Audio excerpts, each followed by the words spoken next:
को मुबारकबाद आई है कि 5-6 सालों के बाद कुछ चीज उन्होंने पाकिस्तान के लिए कही है। आपको क्या लगता है कि उन्होंने तो अपना फर्ज पूरा कर लिया? पाकिस्तान को ऐसी क्या कोशिश करनी चाहिए जिससे दो मुल्कों के बीच ये जो तनाव है, ये जो नफरत है, ये खत्म हो, एक नॉर्मल वे में हम आपस में बातचीत भी करें, ट्रेड भी करें और वीजा भी अलाउ करें? बिल्कुल ठीक है।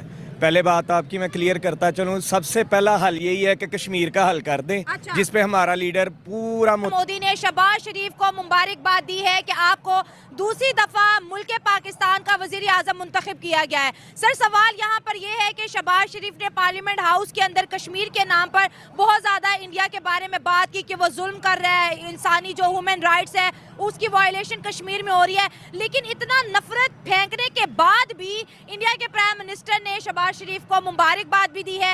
अब आपको क्या लगता है कि उनके जिम्मे जो काम था इंडिया ने तो कर दिया, अब हमें क्या करना चाहिए जिससे दोनों मुल्कों के जो बीच है ना ताल्लुकात बेहतर हो, कोई बातचीत का सिलसिला शुरू हो, कोई ट्रेड जाने से पाकिस्तान को मुबारकबाद आई है कि 5-6 सालों के बाद कुछ चीज उन्होंने पाकिस्तान के लिए कही है। आपको क्या लगता है कि उन्होंने तो अपना फर्ज पूरा कर लिया? पाकिस्तान को ऐसी क्या कोशिश करनी चाहिए जिससे दो मुल्कों के बीच ये जो तनाव है, ये जो नफरत है, ये खत्म हो, एक नॉर्मल वे में हम आपस में बातचीत भी करें, ट्रेड भी करें और वीजा भी अलाउ करें? बिल्कुल ठीक है। पहले बात आपकी मैं क्लियर करता चलूं, सबसे पहला हल यही है कि कश्मीर का हल कर दें। अच्छा। जिस पे हमारा लीडर पूरा मुतमिन होकर उसने एक ही फैसला किया था, तब तक आपसे कोई बात नहीं होगी जब तक आप कश्मीर का मसला हल नहीं करेंगे। अच्छा। बाकी उसने मुबारक दी है तो हम उसको वापस मुबारक में ये कहेंगे कि हमारा नवाज शरीफ उठा के ले जाओ, हमें नहीं चाहिए। आप अपनी मुबारक भी पास रखो, नवाज शरीफ भी ले जाओ। उन्हें पाकिस्तान से कुछ भी नहीं चाहिए। वो कहते हैं हमें बेसिकली एज अ मुस्लिम और एज अ पाकिस्तानी आप भी ये चाहते हैं कि हिंदुस्तान तबाह हो जाए? नहीं, मैं नहीं चाहती, मैं कहती हूँ काम करो। नहीं सर, आप क्यों चाहते हैं? मैं इसलिए चाहता हूँ क्योंकि वो हमारे खिलाफ है। सर, आप ये देखें वो हमारे और नहीं जो खिलाफ क्या वो खत्म हो जाए? तो होनी चाहिए, बातचीत होनी चाहिए, लेकिन ऐसे थोड़ा होता है भाईजान के जोन से आपके खिलाफ है, आप उसको खत्म कर। सर, इंडिया से दुश्मनी ना विरासत में मिली हुई है ना। बातचीत बराबरी इंडिया के साथ हमारी सुलह हो जाए ना, तो ये जो सा हम एटमी ये न्यूक्लियर पे इतने पैसे लगाते हैं ना, वो हमारी वाम पे लगे, जो खत्म हो जाए। सर, वेलफेयर की बात कह रहा हूँ। आप मोदी ने क्या बोला था? मोदी ने सिर्फ ये बोला था कि पाकिस्तान को अपने हाल पे छोड़ दी, अपनी मौत आप मार जाएगा। लेकिन ऐसा कभी नहीं होगा क्योंकि ये ला इलाहा इल्लल्लाह पे बना है और ये ता क़यामत कायम रहेगा। मैं चाहता हूँ ताल्लुकात हों, क्योंकि यहाँ पर सारी आवाम ये चाहती है कि ताल्लुकात हों, लेकिन बराबरी की बुनियाद पर हों। तो वो बराबरी का मेयार इधर से तो शुरू होगा ना, वो तो दुनिया की 5th लार्जेस्ट इकोनॉमी है सर। आप बिल्कुल बात ठीक कर रही हैं, लेकिन बराबरी की बुनियाद पर पहली शिकी है कश्मीरियों को उनका हक दो।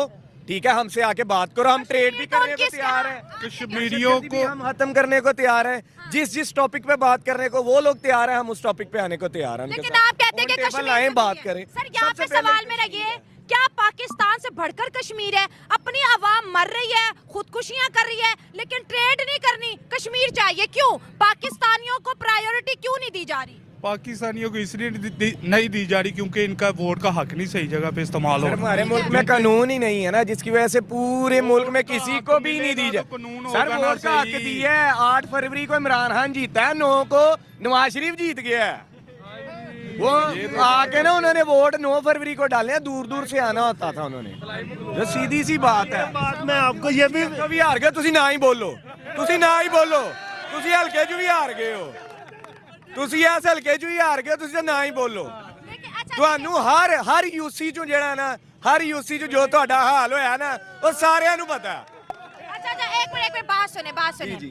हम इस वक्त, आपको पता है दुनिया की जो पॉलिटिक्स है वो चेंज हो रही है। अब जंगों वाली पॉलिटिक्स नहीं है, अब इकोनॉमी वाली पॉलिटिक्स है। ठीक है, पाकिस्तान बजाते खुद ये चीज मान चुका है कि 2019 में जो हमने इंडिया के साथ अपना जो तिजारत बंद की, वो हमारा बहुत बड़ा गलत फैसला था। चाइना के मसले और इंडिया के मसले पाकिस्तान से कई गुना ज्यादा है। लेकिन सर, 130 बिलियन डॉलर की ट्रेड है, वो जंगों को अपने कारोबार में नहीं लेके आते।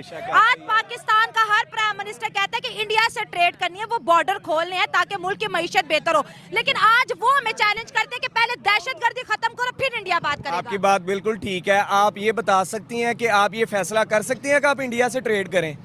चले छोड़ दें इंडिया को, ईरान से आप गैस ले रहे हैं।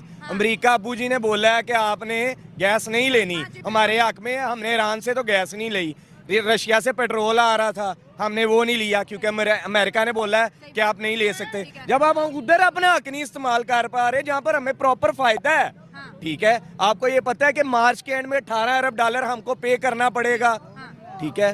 क्यों करना पड़ेगा? क्योंकि ईरान ने अपना मुआहदा पूरा कर दिया, हम नहीं कर पा रहे। क्यों नहीं कर पा रहे? क्योंकि ईरान पे पाबंदियां हैं, पर पूरी दुनिया ले सकती है उनसे पेट्रोल गैस, हम नहीं ले सकते क्योंकि हम गुलाम हैं। सर, इस रीजन के अंदर, इस एशिया के अंदर इतनी कंट्रीज है, पाकिस्तान ईरान से ताल्लुकात बेहतर करे, इंडिया से ताल्लुकात बेहतर करे, बांग्लादेश से करे, श्रीलंका से, लेकिन हम जब से पाकिस्तान बनता है छोटी सी मुश्किल आती है अमेरिका भागते। भाई इस रीजन में कोई दोस्त नहीं है अब हमारा। यही तो बात है कि जब गुलाम होगा, जब जो गुलाम होगा वो अपने बादशाह की तरफ ही भागेगा। जहाँ से उसको ऑर्डर आना है उसने उसी तरफ ही जाना है, ठीक है। तो सीधी कांग्रेचुलेशन बोल रहा है पाकिस्तान के प्राइम मिनिस्टर शहबाज शरीफ को प्राइम मिनिस्टर बनने पर, क्या कहना चाहेंगे? जी, समटाइम जिंदगी में ना ऐसे मामलात आते हैं जिसे हमें समझना चाहिए। ठीक है, देखिए शोएब भाई, ये कोई छोटी बात नहीं है कि प्राइम मिनिस्टर नरेंद्र मोदी जो दुनिया के एक सबसे स्ट्रॉन्ग और पावरफुल वजीर आजम है, ऐसे ही है। देखिए इतने बड़े वजीर आजम हमारे मुल्क की जो डेमोक्रेसी को जो दुनिया में लोग मानते ही नहीं है, और पाकिस्तान में नहीं मानते, दुनिया में तो जी हाँ, लोग नहीं मानते हैं।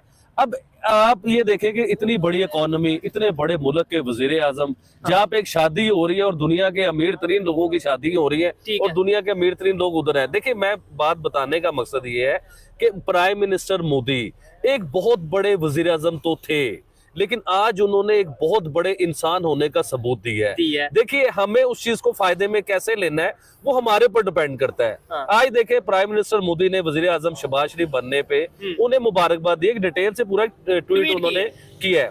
देखिए, इसी तरह ही इंडिया में अब इलेक्शन होंगे तो प्राइम मिनिस्टर मोदी इंशाल्लाह दोबारा वजीर आजम बनेंगे, तो देखिए हमें भी उस तरह मुबारकबाद देनी चाहिए। ये तो खाली मुबारकबाद नहीं है, जिस तरह ये हलफबरदारी हो रही थी तो उसमें मुझे लगता है कि प्राइम मिनिस्टर नरेंद्र मोदी को अपने हमसाये को शहबाज शरीफ साहब को इनवाइट करना चाहिए था। ये चीज हुई भी है, ये कोई बड़ी बात नहीं है। शायद बहुत से लोगों को पता होगा कि जब इंडियन प्राइम मिनिस्टर दूसरी दफा प्राइम मिनिस्टर बने थे नरेंद्र मोदी, तो उन्होंने पाकिस्तान से नवाज शरीफ साहब को प्रॉपर इनवाइट किया था अपनी ओथ टेकिंग सेरेमनी में। देखने वालों को भी इस चीज का आइडिया होगा। देखिए, अगर वो कर सकते हैं, हम क्यों नहीं कर सकते? आपको नहीं लगता कि हमारे पे प्रेशर रहता है कि यार अगर लेट्स सपोज बुला लेंगे तो फिर यहाँ पे नारे लगेंगे मोदी का जो यार है गद्दार है, गद्दार है आपकी तरह। नहीं, मोदी जी तो पाकिस्तान के लिए पहले गद्दार थे और पाकिस्तान के दुश्मन थे।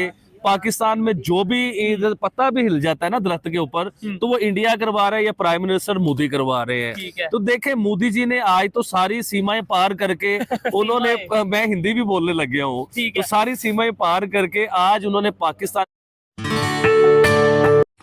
लड़ाइयाँ करना हमारी कंट्री ने कभी सीखी ही नहीं थी कि हमने कभी लड़ाइयाँ करी हो या सारी चीजों में फैलाई हो, या बड़े बड़े बम, एटम बम की जो धमकियां आप लोग देते आते हैं ना, वो हमारी कंट्री में कभी नहीं था। अगर पीएम मोदी ने आज कॉन्ग्रेचुलेशंस करे ना, तो वो उनकी एजुकेशन है, वो उनका एक सोचने का नजरिया है, एक तरीका है, जो कि आप वो भी डिजर्व करते नहीं है। अब जो कि आपके पास जाना ही नहीं चाहिए था कोई कॉन्ग्रेचुलेशंस वगैरह का भी, क्योंकि आपकी सरकार, आपका मुल्क, आपकी कंट्री जिस तरह डूब रही है ना, वो तो आप ही जाने की फ्यूचर में आपके साथ क्या होगा। लेकिन यहाँ पर ऐसी चीजें नहीं सिखाई जाती कि अगर कोई चीज किसी चीज में आगे बढ़ रहा है या कोई चीज जीता है तो इंसान उस चीज में खुश होता है, उस चीज में जेलसी नहीं रखता जैसे पाकिस्तान रखता है।